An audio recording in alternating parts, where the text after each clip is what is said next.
3. Jangan buru-buru, kita konfirmasi dulu.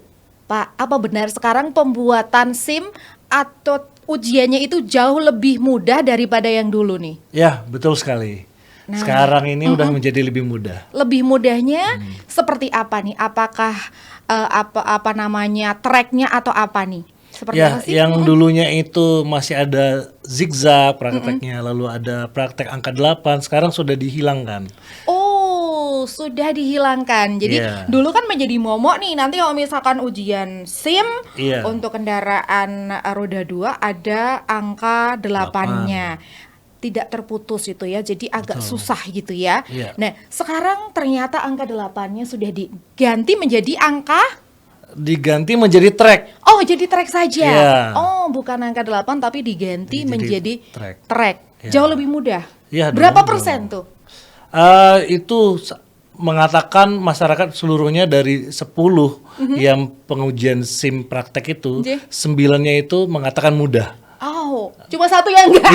Ya, ini, Ya. Oke, jauh berarti bagus 90%. 90% bagus, Wow. karena yang dulunya itu menyusahkan masyarakat, jadi kan tidak adanya suatu kelinearan antara uji praktek dengan uji teori, yang dimana kita pada saat ujian teori itu kan tesnya itu berdasarkan rambu-rambu, lalu melihat kanan kiri, apakah berbeloknya bagaimana.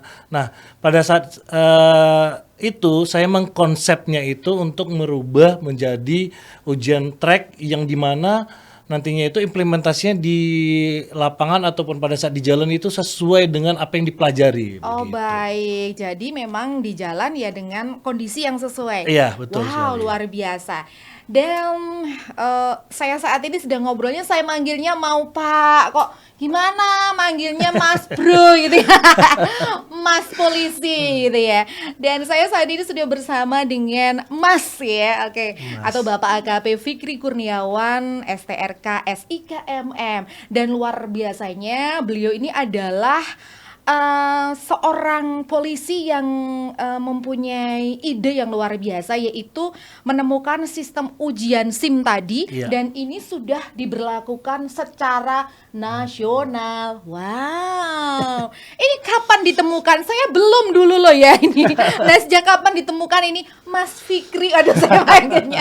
Sejak kapan ini ditemukan? Iya, kita ini mengkonsep awalnya, Mbak. Oh, baik, Di tahun 2023 awal itu memang diperintahkan oleh Bapak Kapolda pada saat itu untuk mengkonsep ujian praktek ini, yang dimana memang banyaknya temuan-temuan Baik. dari ombudsman, lalu dari tingkatnya kecelakaan yang sangat tinggi khususnya di wilayah Bantul pada saat itu. Baik. Maka dari itu kita mengkonsep, oh ternyata banyaknya itu ada di human error. Nah, itu makanya kita mengkonsep perubahan uji praktek inilah menjadi dasar kita untuk bisa menekan angka kecelakaan yang nantinya akan kita hadapi ke depannya seperti itu. Oke, jadi benar-benar bersinergi. Kalau misalkan kita melakukan tes ujian ya nanti aplikasinya benar-benar dipraktekkan saat kita mengendarai Betul, kendaraan betul banget, gitu ya, betul bukan banget. hanya sekedar oh nanti lolos apa enggak kayak gitu.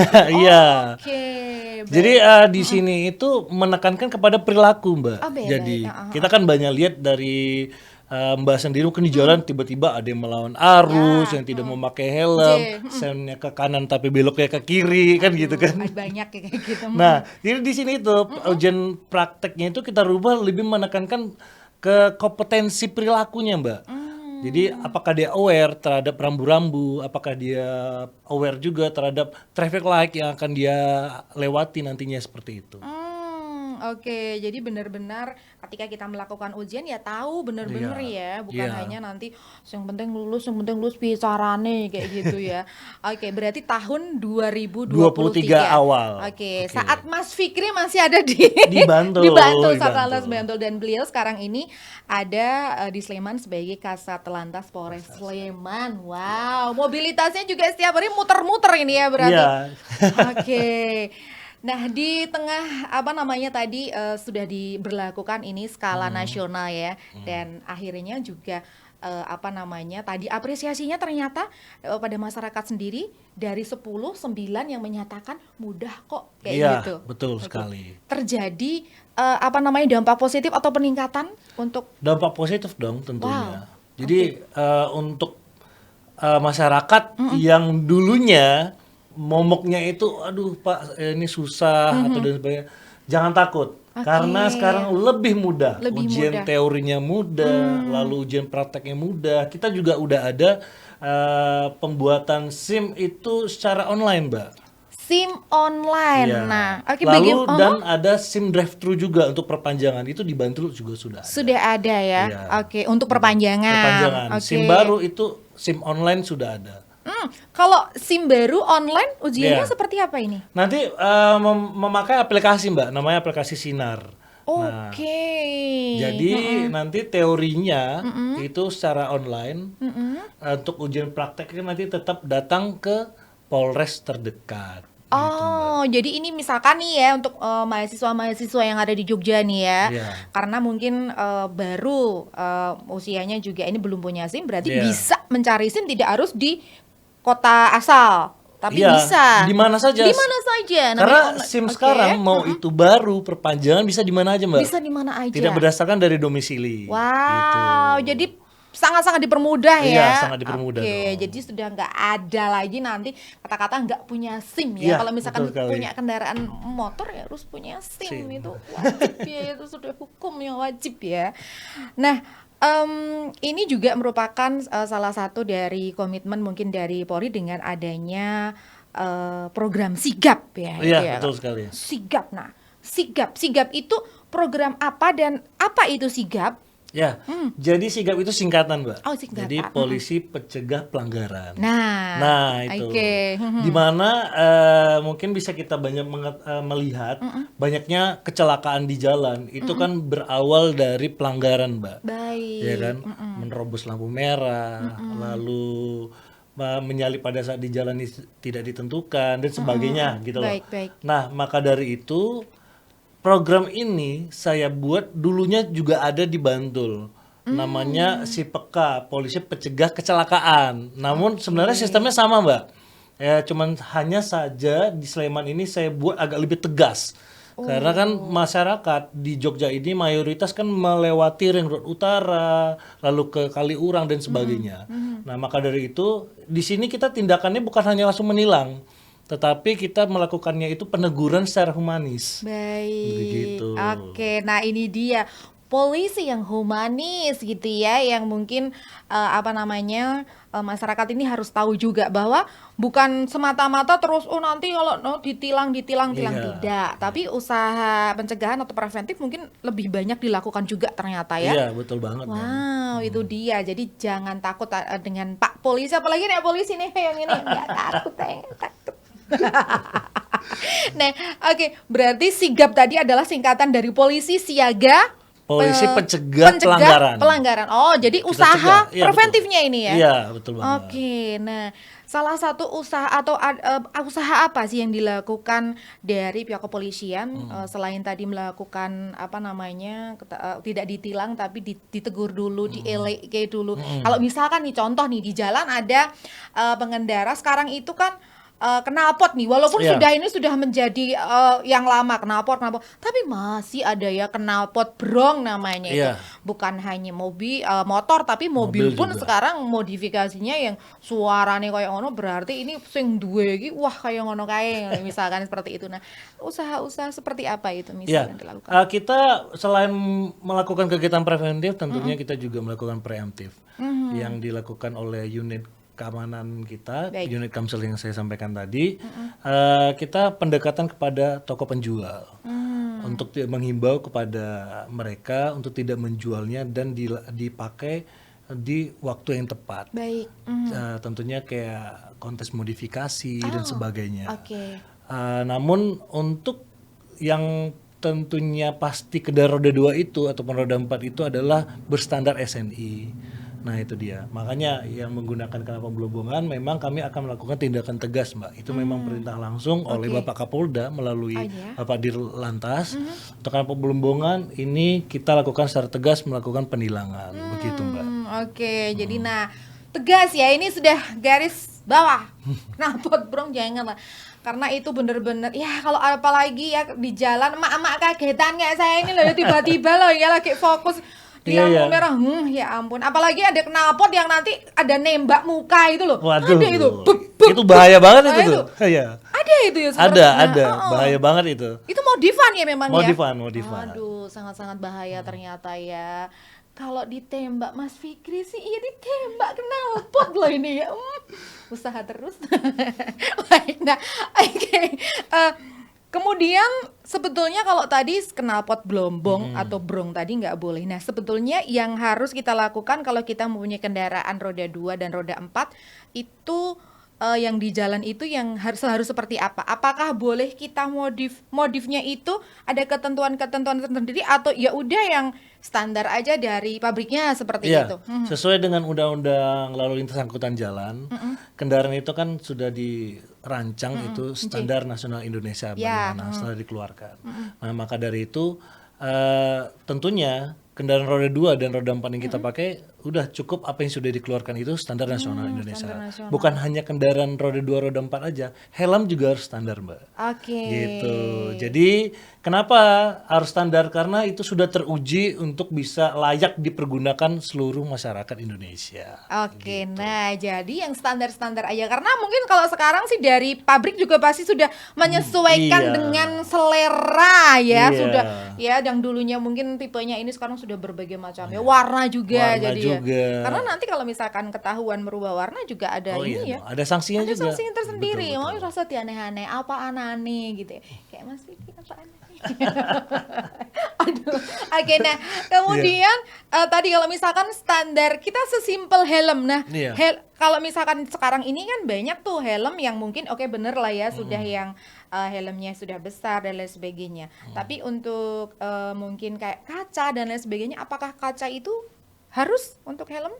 Itu tidak mempermasalahkan. Oh, tidak boleh Pada ya. intinya helm yang sering digunakan itu kan bagian dari seluruhan yang ada di kepalanya. Oh, Kalau baik. bagian depan kaca memang kalau sudah lama dipakai kan agak tergores. Oh, baik. Monggo bisa diganti biar bisa melihat ke depan itu menjadi lebih terang, contohnya seperti itu. Oke. Gitu sih. Jadi faktor kenyamanan juga sih Iya, ya untuk nyaman. Yang penting pengendaraannya nyaman, ya. helmnya SNI, monggo itu bisa digunakan gitu.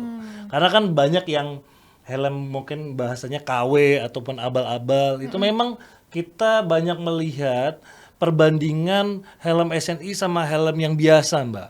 Nah, itu pada saat kecelakaan kita juga sering melihat Baik. kejadian memang berbeda, Mbak. Yang malah yang tahan itu adalah dari helm SNI-nya sendiri. Tetap helm dengan standar nasional ya Iya. yang jadi itu ya sudah. Kalau misalkan helm dimodifikasi boleh ya? Dikasih kuping? Boleh saja, yang Boleh penting ya? dasarnya adalah Oke, SNI tadi. Tetap Oke. pokoknya dasarnya SNI. Kalau helm boleh ya dimodif Iya. asal tetap dengan standarnya dengan apa namanya semuanya harus standar bunyi klik paling ya. Iya, Kalau dulu kan ada ya iklan-iklan harus bunyi klik. Udah lahir belum? Oh belum kayaknya. Aduh, ketahuan banget ya zaman kapan. Oke, nah itu tadi ya pokoknya semuanya harus sesuai dengan standar ya, jangan dirubah-rubah ya. Nah kemudian nih kalau misalkan kita ke wilayah apa namanya Satlantas dari Sleman itu kan Iya. tadi sudah dikatakan bahwa memang ada ring road utara Iya. gitu ya, yang itu juga apa namanya mobilitasnya tinggi. Bahkan kalau misalkan kita mau ke Jawa Tengah yang sebelah utara ke Semarang, ke Magelang itu kan banyak kendaraan dan mobilitasnya sangat tinggi. Nah, pasti juga rawan gitu ya Betul. terjadi kecelakaan. Nah, apa sih yang mungkin usaha-usaha yang dilakukan dari Lantas dari Iya. Sleman? Upaya-upaya kita untuk menekan angka kecelakaan yang tadi sudah saya sampaikan, kita ada program sigap tadi, Iya. lalu kita ada program Police Goes to School, Oke. Police Goes to Campus, kita sampaikan karena kan kecelakaan itu kan banyak di usia produktif, Mbak, dari usia 17 sampai usia 25 tahun. Itu tentunya kita kan di generasi yang saat ini sayang sekali apabila masih muda sudah mengalami kecelakaan lalu mengakibatkan meninggal dunia. Maka dari itu kita sampaikan kepada mereka yang masih muda dan produktif ini tentunya menjadi generasi yang bisa patut akan aturan lalu lintas, contohnya seperti itu. Oke, jadi seperti itu. Nah, kalau misalkan di tadi ya kita masih ngomongin tentang angkutan barang nih. Kalau Iya. di Sleman ataupun di wilayah Yogyakarta itu kan banyak sekali mobil-mobil truk tronton muatan Oh yang iya. mungkin kayak overload atau apa seperti apa. Nah, itu sebetulnya ada batasnya. Kalau misalkan kita di belakang pengendara itu kadang-kadang ngeri, gogrok, Oh iya, mulai, kayak betul, gitu-gitu. betul. Ada standar-standarnya gitu. Iya, tentunya itu ada dimensi ataupun loadingnya yang memang sudah ada standarnya melalui KIR yang dikeluarkan oleh Dinas Perhubungan. Baik. Jadi kita setiap harinya juga saat ini kita melakukan operasi zebra juga Mbak di Oke. Progo 2024. Kita berkoordinasi dengan Disub, bersinergitas untuk menangani ataupun mencegah adanya overload sama overdimensi. Oke. Gitu. Yang dimana ya tentunya tadi yang Mbak sampaikan, kita kan lihat banyaknya barang yang diangkut dan sebagainya. Apakah ini aman? Nggih. Gitu kan. Jadi apa memang kita ada standarnya, ternyata dia melebihi kapasitas, kita akan melakukan penilangan secara tegas. Begitu. Oke, tetap ada penilangan. Oke, dan kemudian nih kalau misalkan ada juga angkutan yang membawa orang atau manusia untuk mobil-mobil Oh, itu kan iya. biasanya kan yang sewu ya banyak yang mungkin kayak pegawai proyek dan lain sebagainya. Iya. Itu standarnya mereka harus seperti apa sih? Iya, Yang di belakang iya, itu. contohnya mobil pickup ya Mbak Nah, ya. nggih, Oke, nggih. mobil pickup itu adalah mobil untuk membawa barang, bukan membawa orang. Itu dia. Oke, tetap harus sesuai standar lagi ya. Oke. Iya, kita tidak menganjurkan itu untuk mengangkut orang karena keamanannya itu tidak ada, Mbak. Iya. Nah, ataupun dia memakai helm juga itu tidak aman. Jadi kita kemarin baru juga melakukan peneguran, tidak melakukan penilangan secara langsung tapi peneguran. Tegur, Monggo menggunakan angkutan umum. Saya sampaikan seperti itu karena itu sangat membahayakan, Mbak. Dulu saya berdinas di Aceh banyak juga ketemu masyarakat yang seperti itu. Ujung-ujungnya saya akhirnya melakukan peneguran dan penilangan gitu, Mbak. Demi keselamatan, Mbak, gitu. Oke, jadi sebetulnya itu tidak boleh ya. Sebetulnya tidak boleh. Jadi kalau misalkan yang penting nganggo helm kayak itu sebenarnya itu tidak sesuai standar karena bukan Iya. angkutan orang. Iya. Angkutannya wedus gitu. Berarti kalau ya panjenengan di belakang berarti apa? Enggak loh ya, saya nggak ngomong lah ya. Kayak gitu kan angkutan ini ya Iya. untuk hewan dan lain sebagainya. Iya. Jadi monggo lah sesuai standar. Gunakan angkutan yang memang diperuntukkan untuk orang. Karena kan Iya. banyak sekarang. Iya, ya. sekarang kan sudah banyak transportasi umum, Mbak. Betul. Ada yang sudah ada saat ini pemerintah daerah kan sudah membuat transportasi umum, monggo yang bisa dipergunakan secara maksimal. Nah, itu dia ya. Jadi digunakan dengan benar. Kalau tadi truk sudah, kemudian nah tadi ya benar-benar yang membawa orang jangan gitu ya. Kemudian nih, sekarang ini juga marak sekali dengan adanya bus basuri. Wah, ini sempat ngetren di media sosial, bukan hanya di media sosial, dan bahkan ini dijadikan konten oleh beberapa orang dengan mengabaikan keselamatan. Mohon maaf anak-anak kecil nih Iya, ya betul, yang betul. oh mereka di tengah tapi kalau bisnya minggir, aduh itu Iya. saya agak teratap-teratap loh ya. Iya, iya. Kalau mungkin secara ini seru sih, lucu gitu ya dengerin kayak gitu-gitu, seru banget. Tapi mungkin secara tadi standarnya dari pihak kepolisian seperti apa sih basuri ini? Iya, ini kan terkait untuk ujian trayek juga, Mbak. Maksudnya Oke. uji jalannya dari bis tersebut. Nggih. Kemarin kita juga melakukan ramcek kepada pemilik bis, lalu pengemudi bis. Itu kita bekerjasama dengan Disub bahwasannya untuk yang namanya tadi menyalakan bis basuri ataupun yang digemari oleh anak-anak, itu tadi apabila memang mereka melakukan itu, maka mereka akan dikenai sanksi, Mbak. Oh, ada sanksinya loh Sanksi ya. oleh Dinas Perhubungan langsung kepada PT ataupun pemilik kendaraan atau bis tersebut, gitu Mbak. Kalau dari kitanya kepolisian ini kita hanya melakukan peneguran. Oh, baik. Apabila memang itu bisa mengakibatkan kecelakaan, kita akan melakukan penilangan secara tegas, contohnya seperti itu. Oh, itu kewenangannya dari Dinas Iya, Perhubungan. Dinas Perhubungan. Dikasih sanksi, Mbak. Itu Ada mungkin. sanksinya. Ada sanksinya. Oke, Iya. sangat-sangat marak sekali dan ngeri juga sih fenomena ini ya, Iya. hanya sebuah konten dan lain Iya. sebagainya. Wow.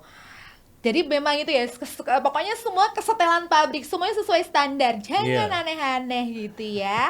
Yang sesuai standar aja udah kayak gini gitu lah, apalagi normal.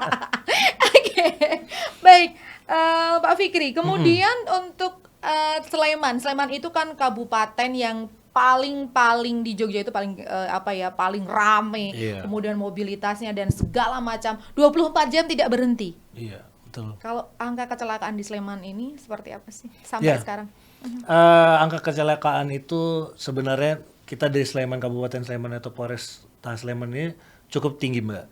Namun saya kemarin dari rekan-rekan kita Satlantas Polresta Sleman sudah bisa menekan angka kecelakaan itu 10% berkurangnya dari 218 kecelakaan ataupun kejadian kita bisa berkurang menjadi 200 dalam bulan September kemarin. Bulan September Kemarin. oke. Ya itu alhamdulillah dengan adanya program sigap tadi tentunya meningkatkan kesadaran masyarakat untuk taat berlalu lintas begitu. Oke, wow, jadi sudah berangsur-angsur turun. Iya. Biasanya kalau Sleman ini tingkat kecelakaan tertinggi roda berapa? Roda 2. Tentunya roda 2. Ya, Iya. roda 2 ya. Ya makanya saya sampaikan tadi yang banyak itu di pagi hari jam 6 sampai jam 9 dan di sore hari jam 3 sore sampai jam 6 sore. Jadi pada saat orang berangkat dan pulang kerja. Sangat pada saat rame-ramenya. Memang berangkat sekolah, kerja Iya. dan lain sebagainya mobilitas Iya. itu tetap roda 2. Makanya nih tetap hati-hati di jalan ya dengan tadi sudah ada kemudahan-kemudahan, sudah ada pihak preventif dari pihak kepolisian, apalagi untuk buat SIM nih ya, untuk yang sudah 17 monggo yang sudah mau sekolah, mau pakai motor sendiri ya punya SIM. Nanti tesnya gampang. Kalau nanti misalkan susah nanti minta Mas Fikri untuk mendampingi. Aduh, oke terakhir nih. Pak Fikri terakhir yang ingin disampaikan kepada masyarakat yang saat ini sedang menyimak dari Kasat Lantas Sleman seperti apa? Ya, saya sampaikan kepada masyarakat seluruh Kabupaten Sleman khususnya saat ini kita pelaksanaan operasi Zebra Progo 2024. Mari masyarakat seluruhnya menggunakan standar yang sudah ada ditentukan untuk berkendara roda 2, roda 4 karena keselamatan adalah yang paling utama. Masyarakat, keluarga Anda menunggu di rumah. Demikian. Amin, luar biasa. Terima kasih Bapak AKP Fikri Kurniawan STRK SIKMM untuk hadirnya di kesempatan kali ini memberikan motivasi kepada masyarakat di luar sana pentingnya kita melengkapi diri menggunakan kendaraan sesuai standar SIM dan pentingnya berhati-hati di jalan. Terima kasih, selamat kembali bertugas. Terima kasih. Demikian konfirmasi. Jangan kemana-mana, kita konfirmasi dulu.